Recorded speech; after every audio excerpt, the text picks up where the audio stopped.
తాజా అంశాన్ని చూస్తున్నాం. హైదరాబాద్ పాత బస్తీలో విషాదం చోటు చేసుకుంది. తెల్లవారుజామున హుస్సేనీ ఆలం వద్ద నిర్మాణంలో ఉన్న మూడంతస్తుల భవనం పైకప్పు ఒక్కసారిగా కుప్పకూలింది. ప్రమాదంలో 2 కూలీలు అక్కడికక్కడే చనిపోగా మరో 5 స్వల్ప గాయాలతో బయటపడ్డారు. శిథిలాల కింద చిక్కుకున్న మరొకరిని సురక్షితంగా బయటకు తీసుకొచ్చారు. ప్రస్తుతం అతడి పరిస్థితి విషమంగా ఉన్నట్లు సమాచారం. మృతులంతా మహబూబ్నగర్ జిల్లాకు చెందిన వలస కూలీలుగా గుర్తించారు. కనీస చర్యలు చేపట్టకపోవడం వల్లే ఘటన చోటు జరిగినట్లు సమాచారం.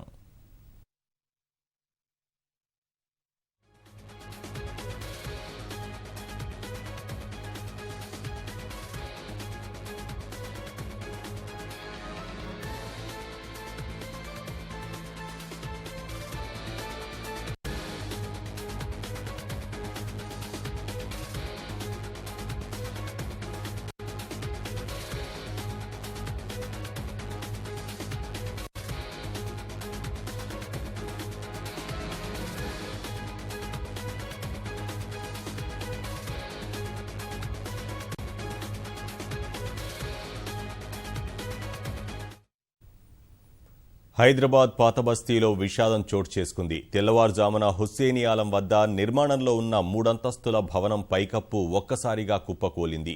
ప్రమాదంలో 2 కూలీలు అక్కడికక్కడే చనిపోగా మరో 5 స్వల్ప గాయాలతో బయటపడ్డారు.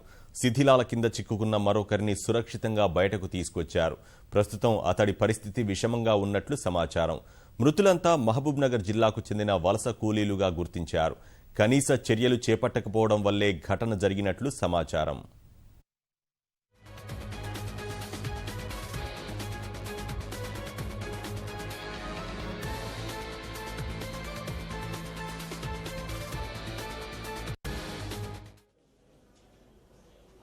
అందులో పండుకుంటే అన్నప్పుడు నాకు అనిపించింది కదా, ఇది బారుది కదా, నేను పండుకోవద్దు ఇంట్లో.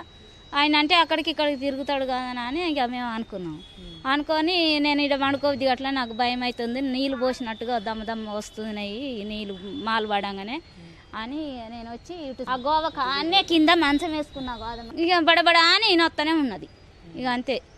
ఇక దాంట్లోకెల్లా ఇక కిందికి దిగి మా సార్కు చెయ్యి ఇరిగింది, ఇంకో సార్కు అన్ని గీట్లు మన కత్తులతో కోసినట్టుగా గీరకపోయినాయి సూపర్వైజర్ సార్. ఇంకా చచ్చిపోయిన వాళ్ళు మాతోటి పని చేసిన వాళ్ళు సార్. అది ఎట్లా పడ్డదో పడలు ఉన్నది, హోమ్ అని మంటలు వేసినాయి.